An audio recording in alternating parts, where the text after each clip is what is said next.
ambil dari beberapa orang yang ahli di bidangnya dan saya jadikan prinsip ketika saya jualan. Ada 5 prinsip kurang lebih yang harus kalian pahami. Yang pertama, nah ini Anda bisa cek ya.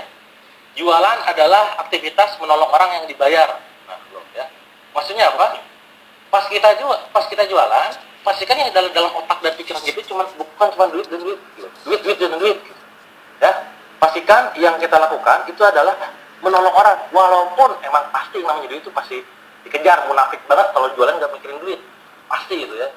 Cuman jangan cuma itu yang dipikirin, pastikan kita jualan jilbab, makanan, obat-obatan, herba, jam tangan, air minum, mesin, apapun itu, ada niat untuk menolong orang yang menjadi target market kita ketika itu gitu ya. Itu pikirkan itu. Jadi nih jualan jangan cuma mikirin duit, jangan cuma untuk ngejar uang doang, tapi untuk nolong orang. Itu yang prinsip yang pertama ya. Nah, masuk ke prinsip yang kedua ya. Kalau niat kita adalah menolong orang, kalaupun di tengah jalan itu ditolak ya sama market kita, prospek kita, kenapa harus stres dan putus asa? Paham ya? Jadi kalau misalkan kita jualan makanan kah, t-shirt kah, atau herbal kah, ditolak terus tuh misalkan, tenang aja ya. Toh kita niatnya nolong orang kok. Kalau dia nggak mau beli produk kita, artinya dia bukan jodoh produk kita ya. Dan ingat ya, harus kalian pahami, setiap produk itu ada jodohnya ya. Boleh diulangi ya, setiap produk ada jodoh-jodohnya. Produk aja ada jodohnya. Jadi kalau sekarang orang dulu gitu ya, ada jodohnya, yakin banget lah, ada jodohnya. Tinggal itu kekuatan keyakinan kawan-kawan aja ya. Loh kan gimana terus kalau misalkan padanya nggak laku-laku terus misalkan sebulan, 2 bulan, 3 bulan jualan nggak laku ya, nggak laris, kamu udah numpuk. Nah, masuk ke prinsip yang ketiga ya. Target market is very vital in your business. Nah, ini ya. Kalau kawan-kawan di situ nontonnya barengan, coba angkat tangan kanannya, tepuk pundak samping kanannya ya. Ikuti kata-kata saya ya. Jualah sesuatu ya. Jualah yang orang butuhkan ya. Gimana? Jualah sesuatu yang orang butuhkan. Jualah sesuatu yang orang butuhkan. Oke. Jualah sesuatu yang orang ingin beli. Jualah sesuatu yang orang ingin beli. Bukan yang menurut Anda orang ingin beli. Oke, bukan menurut Anda orang yang beli. Oke. Paham ya? Beda ya. ya. Menjual sesuatu yang orang ingin beli sama menjual sesuatu yang menurut Anda orang ingin beli. Itu beda banget. Oke. Di sini pentingnya riset ya. Anda jualan online, Anda tentulah Anda bisa tanya sama Mas Fikri dan kawan-kawan ya, yang jago di online, gimana cara riset produk yang memang itu dibutuhkan oleh market. Jangan cuma sekedar, Kang, aku punya ide Kang, ini ide Kang, Kang. Pokoknya ini kalau ide dijual, keren lah Kang, laris. Cek ya, 1 bulan kemudian, lah gak laku. Ya orang gak butuh gitu. Makanya, pas jualan itu jangan so idealis ya. Anda ini mau kaya atau mau gaya gitu. Saya punya ide, keren banget Kang, alah kaya ya. Kalau orang gak butuh percuma gitu ya. Makanya, jualah sesuatu yang orang ingin beli. Berdasarkan apa yang menjadi masalah, keinginan atau kebutuhan market. Ini yang ketiga. Lanjut yang keempat. Nah ini saya suka sekali dengan kata-kata Paul Walker ya. Ini kemarin ya film tayang ya. Terutama di bagian kalimat terakhir ya.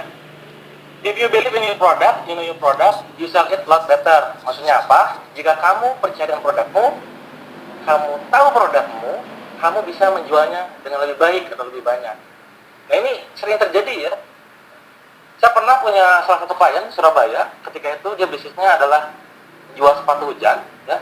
Ketika saya lakukan consulting di sana ya, kita sesi consulting, coaching, saya gabung di sana. Salah satu coaching yang saya gali di sana adalah apa yang membuat Bapak yakin bahwa sepatu ini bisa benar-benar tahan dengan air, katanya gitu. Oh Kang, yakin banget Kang, pokoknya ini keren banget lah gitu.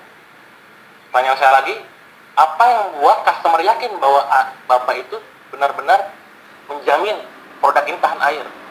Dia jawab, apa ya Kang? Gak ngerti Kang, maksudnya gimana ya? Saya tanya langsung dengan kata perintah, ya gini deh, Bapak bisa berani jamin nggak? Bapak bisa berani garansi nggak ini produk anti air? Kalau misalkan pakai pas hujan, nggak akan bocor, nggak akan masuk air gitu. Terus dia bilang, gak berani Kang. Ya, adalah pantas aja numpuk stoknya, saya bilang kan. Ketika waktu itu 3 bulan kita coaching ya di sana, alhamdulillah sekarang dia berani garansi kalau misalkan airnya tembus, kembalikan sepatunya, dia akan kembalikan uangnya, atau kembalikan sepatunya, kita akan ganti dengan yang lebih baru, yang lebih bagus. Sekarang omsetnya udah gila-gilaan, bahkan udah ekspor ke Belanda dan lain-lain, ke luar negeri Eropa. Karena apa? Dia ini ya. Jadi jualan itu nggak sekedar jualan ngecap gitu. Anda sendiri gak yakin produknya, ngecap jualan, karena butuh duit doang cepet gitu. Itu namanya ngecap ya. Makanya jualan terus dari hati, benar-benar ini produk bisa nolong orang, ini produk saya yakin manfaatnya luar biasa buat kawan. Nah ini peristiwa yang keempat. Yang kelima, nah ini ya sering saya sharing ya di setiap seminar di buku saya, bahwa no rapport no sales. Maksudnya apa? Tidak ada PDKT, tidak ada pendekatan, tidak akan terjadi yang namanya penjualan. Ya, Anda tiba-tiba datang ke orang gitu, terus prospek dia ya, nggak kenal, belum PDKT, belum kenalan, tiba-tiba nawarin produk, siapa lu gitu? Tiba-tiba datang jual produk ya.